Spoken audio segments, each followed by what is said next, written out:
ചൂടായിരിക്കുന്ന പാത്രത്തിലേക്ക് ആവശ്യത്തിന് വെളിച്ചെണ്ണ ഒഴിച്ചു കൊടുക്കുക. വെളിച്ചെണ്ണയോ സൺഫ്ലവർ ഓയിലോ ഏതാണ് കയ്യിലുള്ളതെന്ന് വെച്ചാൽ അത് ഒഴിച്ചു കൊടുക്കുക. ചൂടാവുന്നവരെ വെയിറ്റ് ചെയ്യുക.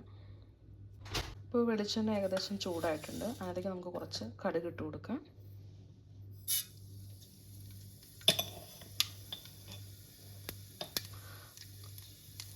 കുറച്ച് നേരം ഒരു അര സെക്കൻഡ് വെയിറ്റ് ചെയ്യുക. അര മിനിറ്റ് കടുക് പൊട്ടിക്കഴിയുന്നവരെ വെയിറ്റ് ചെയ്യുക. അതിനുശേഷം കുറച്ച് ഉലുവ ചേർത്ത് കൊടുക്കുക. ഉലുവ ഇട്ടെടുത്ത് നല്ലൊരു ഫ്ലേവർ ആയിരിക്കും. അത് നമ്മുടെ ശരീരത്തിന് നല്ലതാണ് ഉലുവ. കുറച്ച് വറ്റൽമുളക്, കുറച്ച് കറിവേപ്പില, അതിലേക്ക് ഇഞ്ചി നമ്മൾ അരിഞ്ഞ് വെച്ചേക്കുന്നത്, അതിനുശേഷം നമ്മുടെ ബാലൻസ് ഉള്ള ഉള്ളി, ചെറിയ ഉള്ളിയാണ്, ചെറുതായിട്ടൊന്ന് മിക്സ് ചെയ്തെടുക്കും.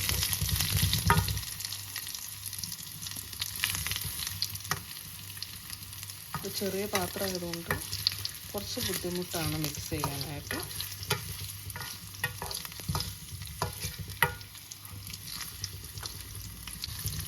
കുറച്ച് നേരം വെയിറ്റ് ചെയ്യുക. ഇതൊന്നൊരു ബ്രൗൺ കളറാവുന്നത് വരെ.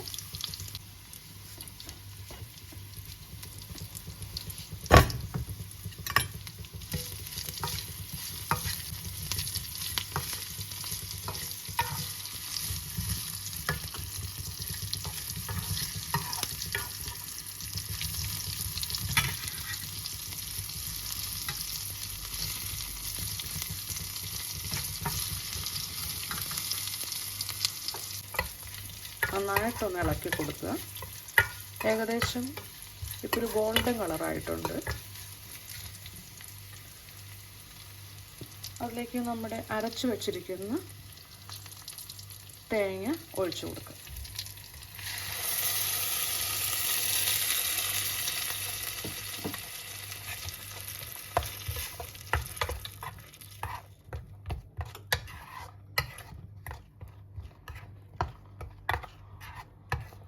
ഇപ്പം നല്ല കട്ടിക്കായിട്ടാണ് ഇരിക്കുന്നത്. നമുക്ക് കുറച്ച് വെള്ളം ചേർക്കാം.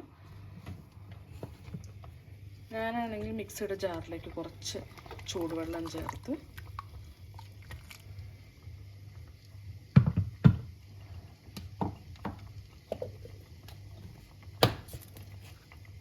ഞാനിങ്ങനെ ജസ്റ്റ് കുലുക്കി കൊടുക്കും. അപ്പോൾ നമ്മുടെ തേങ്ങയൊന്നും വേസ്റ്റ് ആവത്തില്ല. ഏകദേശം ഇങ്ങനെ ഇരിക്കും. അതും കൂടെ അങ്ങോട്ടേക്കൊന്ന് ഒഴിച്ചു കൊടുക്കുക.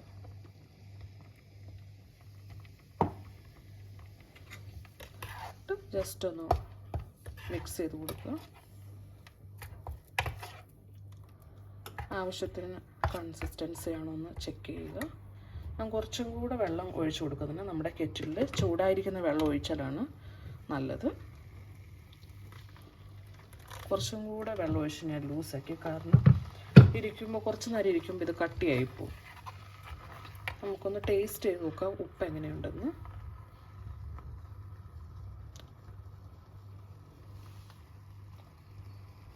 ഉപ്പ് ഒത്തിരി കുറവാണ്. നമുക്ക് കുറച്ച് ഉപ്പ് ചേർത്ത് കൊടുക്കാം.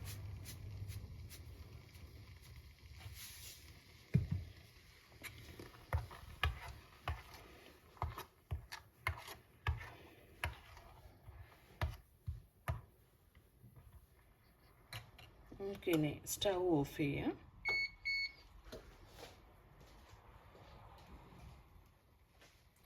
ഇനി സ്റ്റവിൽ തന്നെ ഇരുന്നിട്ടുണ്ടെങ്കിൽ ഇത് ആ വെള്ളമെല്ലാം പോയി ഇത് ഭയങ്കര കട്ടയായി പോകും. അത് തന്നെ നമ്മളൊരു ചെറിയൊരു ബൗളിലേക്ക് ഇത് പകർത്താം.